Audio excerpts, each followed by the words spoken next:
Hi there guys, this is OddlyAudrey, and this is my dog Kira. I'm going to draw a story for you about what is known of her upbringings and how we came to own her. So stick around and learn how lucky she is to have a good home, and how lucky we are to care for such a rascal. This is OddlyAudrey story time for how Kira became family. It all started one day when my mom was talking to a co-worker. We'll call this other woman Bobette for privacy reasons. To be completely honest, it was so long ago now that I hardly remember what she looked like, so this is just a general approximation. It turned out that Bobette's husband, who we shall call Bob, had bought her a husky puppy. This puppy was Kira, as you can see, drawn in a box. I wouldn't imagine she actually came wrapped up like a Christmas gift. Hopefully she wasn't.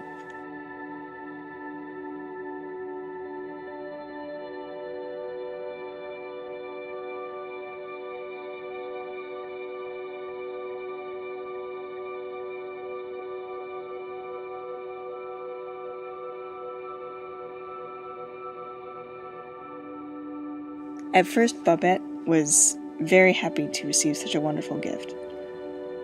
However, at some point, for whatever reason, Bob left, leaving Bobette and her 2 kids with the dog.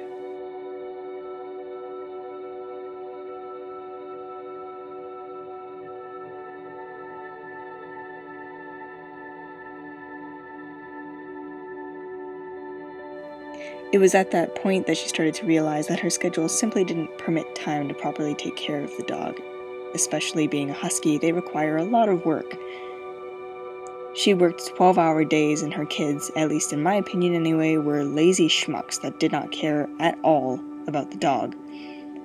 This meant that the dog was either always in the backyard alone, or in a cage in the basement in the dark.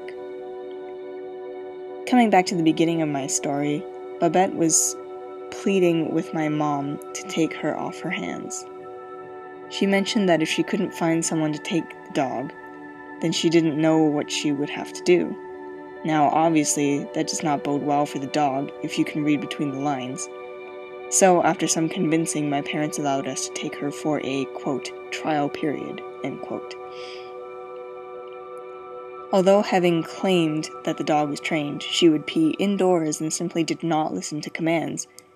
She didn't even seem to recognize her own name, which, at the time, was Beauty. I know, awful, right? She had not been trained at all, and that was obvious as she showed absolutely no reaction to her old name. Obviously, my parents were not happy with the trial period. After all, they were used to our dog that had just passed away. He was very obedient, and he was a very loving chocolate lab. This was all too different, and she seemed like a wild wolf that certainly did not belong indoors. My parents took her back, and I was extremely sad to let her go. It seemed like we were just going to contemplate whether we wanted to keep her or not, but something told me that my parents were not fond of the dog, and that unless I pleaded with all my heart, the poor dog would be stuck. We got a call from Bobette one day, in the next week, where she was concerned over the dog.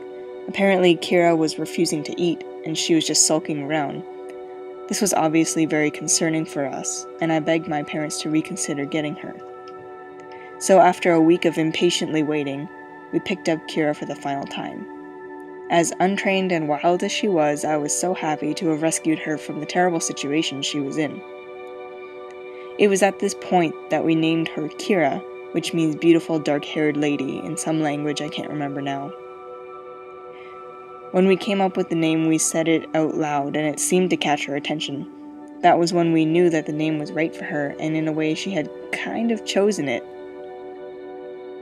Sadly, the story does not end there.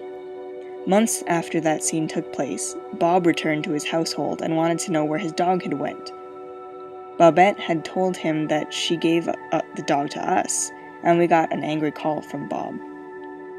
It was pretty threatening, and my entire family was very upset. He threatened to take back his dog.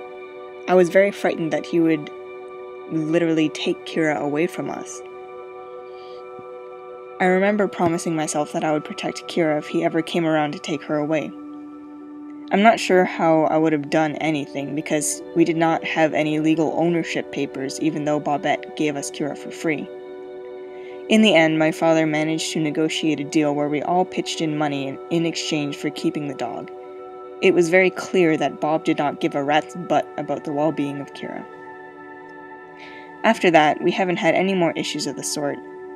Kira has remained a crazy, happy part of our family and will remain so forever. Thanks for listening to OddlyAudrey's story time of how Kira became family. I hope you enjoyed it, and appreciate the pets that you have, if you have any, because they are family. They may not be human, but they're definitely family. Bye, everybody.